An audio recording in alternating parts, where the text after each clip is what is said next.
Peace be upon you. In last week's podcast, we listened to a talk from Professor John Lennox of Oxford University, and the name of the talk was entitled "Miracles is the Belief in the Supernatural Irrational." And I love listening to this talk, and most of the talks from Professor John Lennox, and there's so much information there that each time I listen to it, I'm able to extrapolate more. And I wanted to spend this podcast deconstructing some of his points and arguments and looking at these through the verses of the Quran. And he starts off his talk by giving the definition of the word miracle according to the Oxford Dictionary. It reads, "A marvelous event occurring within human experience, which cannot have been brought about by human power or by the operation of a natural agent, therefore must be described to a deity or some supernatural being."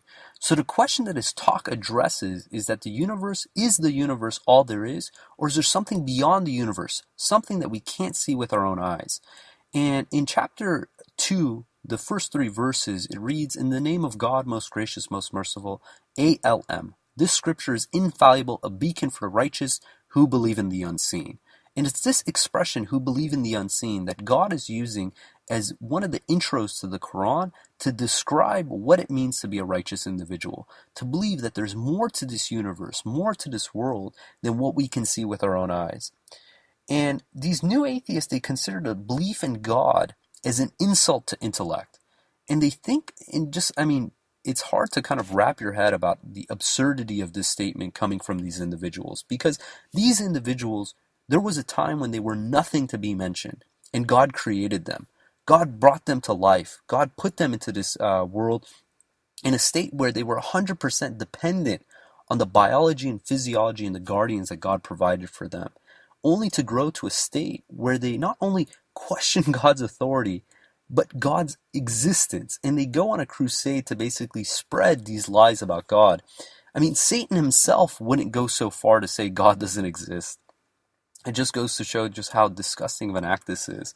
Then at some point, just like every single other person, these individuals are going to die. And God is going to resurrect them on the day of resurrection to be held accountable to what they did, how they spent their life, and how did they worship God, which they've done the complete opposite. And in 75 verse 20 through 40 it reads, "Indeed, you love this fleeting life while disregarding the hereafter. Some faces on that day will be happy, looking at their Lord. Other faces will be on that day miserable, expecting the worst. Indeed, when the soul reaches the throat and is ordered let go, he knows it is the end. Each leg will lay motionless next to the other leg. To your Lord on that day is the summoning. For he observed neither the charity nor the contact per Salat, but he disbelieved and turned away. With his family he acted arrogantly. You have deserved this. Indeed, you have deserved this.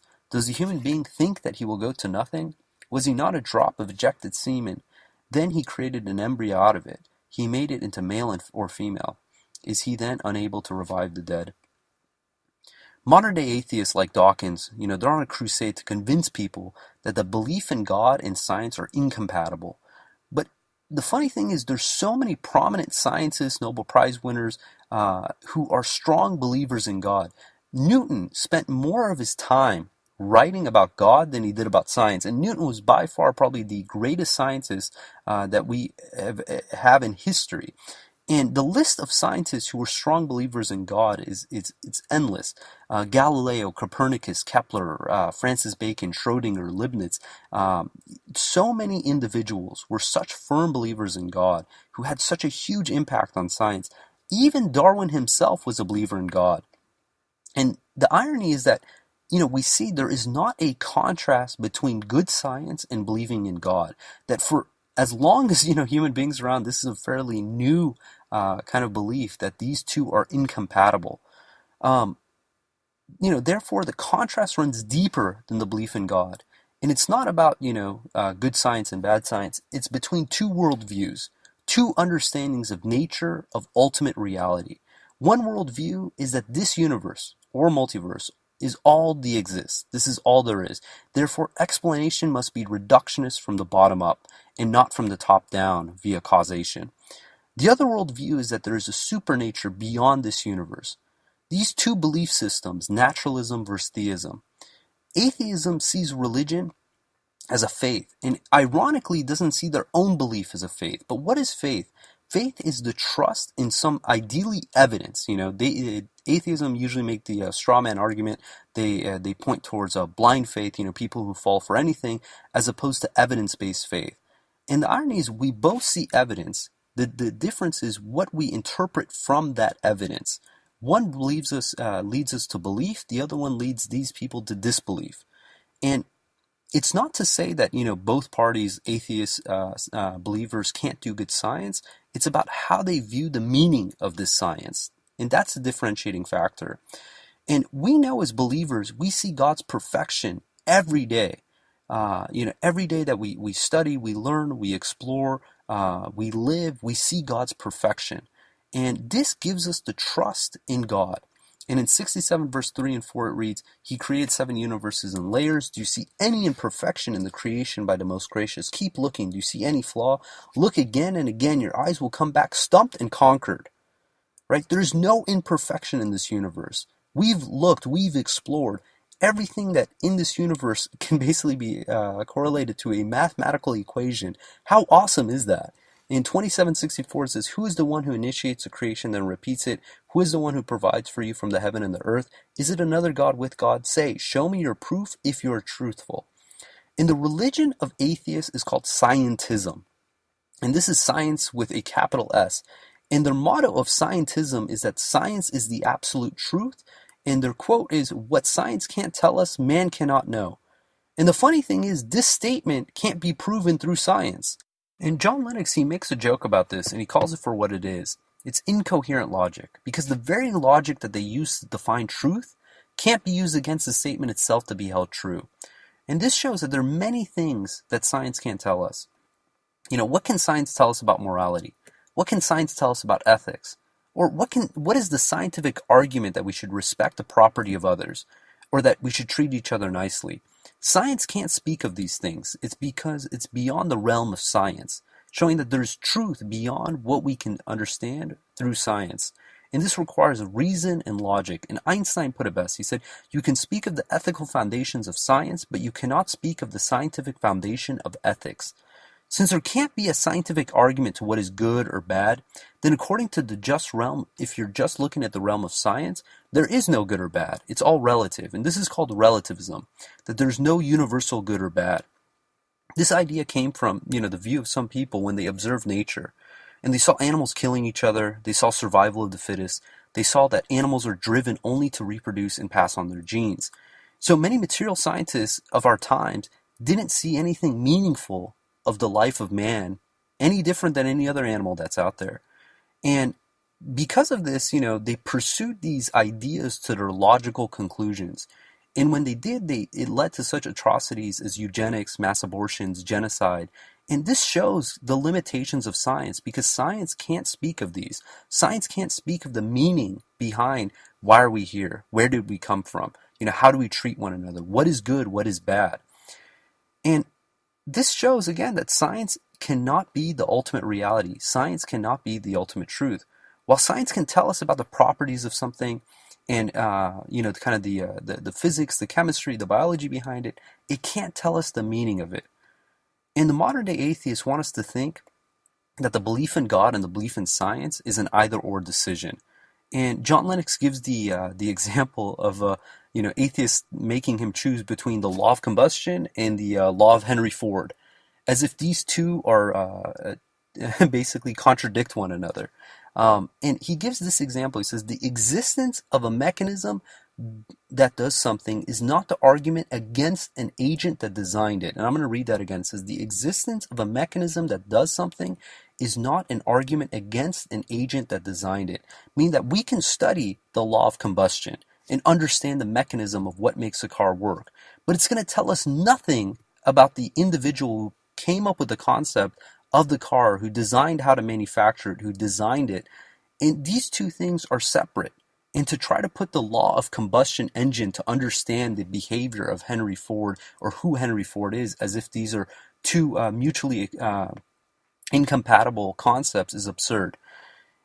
Here's another example. If you have a book, right, you pick up a book, science can tell you the size, the weight, the text, right? The number of letters, the number of words, the number of pages, all this stuff, the amount of data, how much can transfer to, but you can't tell you anything about the meaning or the author of that book through the realm of science, because the meaning, you need to go deeper, you need to go beyond the science. Science can tell us about the universe, the stars, the planets, biology, cells, all this stuff, but it can't tell us about the meaning of why we're here. Why is there a universe? Where do we go from here? And these are questions that all humans ponder since we were children. And there's a quote from Sir John Templeton. It says, "Would it not be strange if a universe without purpose accidentally created humans who are so obsessed with purpose?" Now, wouldn't that be the world's greatest irony? That all this that was created for us, that spawned off human beings with such amount of drive towards finding their purpose, was completely meaningless.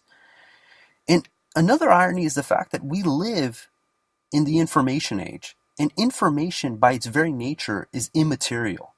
And today we live in a place that we're full of information, and it's being transmitted all over the place, and we're utilizing it. This podcast, for instance, and the thing is, information has no weight, has no properties in the material sense.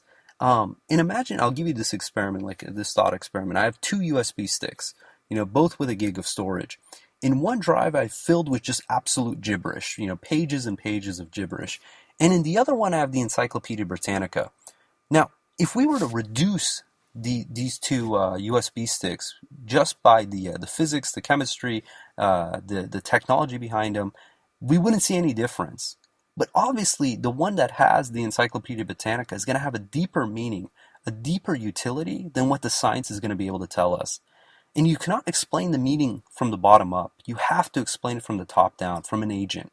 I had a discussion once with a scientist from NASA, and he was an astrophysicist, and we were talking about just the perfection necessary for the planet Earth to sustain life. We talked about the effects of the moon and how it causes the axis to the Earth, and it causes the tides and the seasons. And we talked about the distance of the sun and the atmosphere, and how the iron core of the Earth, it's basically deflecting all the harmful rays that are could be potentially bombarding to the Earth and life. And we went through all this, and ironically, at the end, he's like, "Yeah, but it's all chance." And I was taken back. I'm like, "How do you possibly think it's chance?" And his argument was, "Well, there's so many planets out there, and obviously one of them is going to have these conditions, and we just happen to live in this one planet that has these conditions." And I was like, "Okay," I didn't didn't fight him, but during the conversation, I asked him about Mount Rushmore in South Dakota. And, it's got the faces of Washington, Jefferson, Roosevelt, and Lincoln. And I said, "Oh, I think that, that was actually occurred by wind and erosion." And he said, "How could you think that?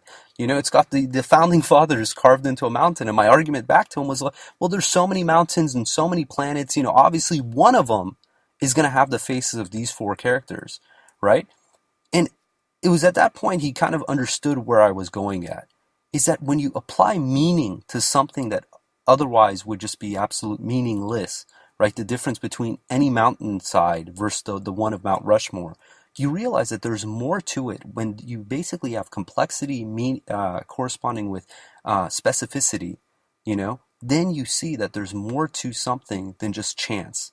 And when we look at technology, I mean, you look at a website, you look at your iPhone, your operating system, or even this podcast, you realize that the code that's necessary, the technology that's necessary to make this happen, wasn't done haphazardly, right? There was intelligent programmers behind the scenes creating and developing this. We would never equate this to just mere chance and mutation.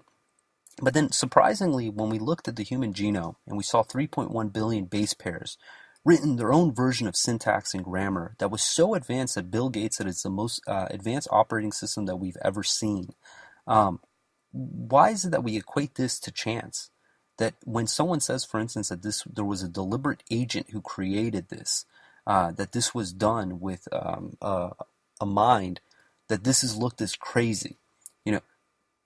Back when they started the Human Genome Project, They made these grandiose predictions about all the ailments that they're going to cure, every disease and personalized medicine and global warming. I mean, you name it. They made all these grandiose promises as far as what they were going to be able to achieve after completing the Human Genome Project. And what was funny was they followed up with some of the scientists 10 years later. And the response back is that we are more confused now than we were when we started.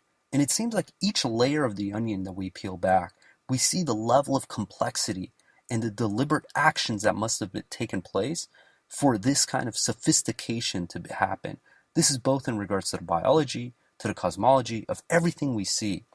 And again, this isn't to say that, we can't, in essence, proceed with good science if someone is a believer or non-believer.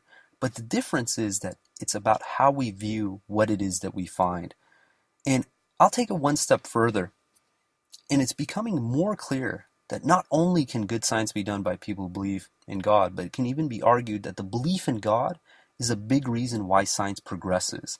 John Lennox, he gave the example of Merton's thesis. It says, men became scientific because they expected law in nature. And they expect law because they expected a lawgiver.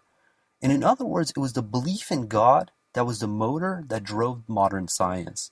And we see this so much with the examples of all the scientists who lived throughout history, who live today, who are strong believers in God.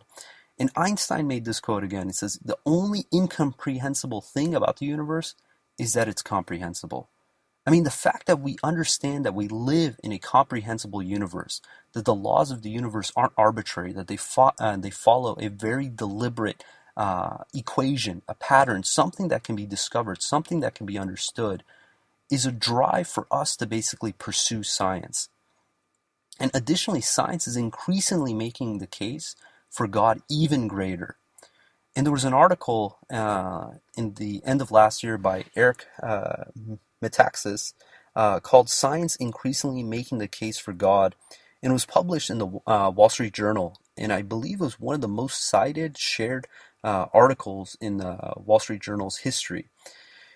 And he says that in 1966, Time magazine had a cover story that the belief in God has been found to be obsolete due to science. And around the same time, Carl Sagan made a postulate that there was only two factors that were needed to support life. One was the right kind of star, and the other was the right distance from the star. And they extrapolated that since there was about an octillion, so that's 1 followed by 27 planets in the universe, that there should be about a septillion or 1 by 24 planets capable of supporting life. So naturally, with such great odds that there were other planets that could support life, they thought that for sure, if we go out and explore, we go out and listen, that we'll be able to discover additional life. So in the 60s, they created a program called the Search for Extraterrestrial Intelligence, or SETI. And they were looking for a pattern that they could basically differentiate as intelligent as opposed to just random noise that's out in the cosmos. And for decades, scientists listened to the vast radio telescope network for signals that resembled coded intelligence and were not merely random. But as the years passed, the silence from the rest of the universe was deafening. Congress defunded SETI in 1993, but the search continues with private funds. As of 2014, researchers have discovered nothing. So what happened? As our knowledge of the universe increased, it became clear that there were far more factors necessary for life than Sagan supposed. Today, there are more than 200 known parameters necessary for a planet to support life, every single one of which must be perfectly met, or the whole thing falls apart. Without a massive planet like Jupiter nearby, whose gravity will draw away asteroids, 1,000 times as many would hit Earth's surface.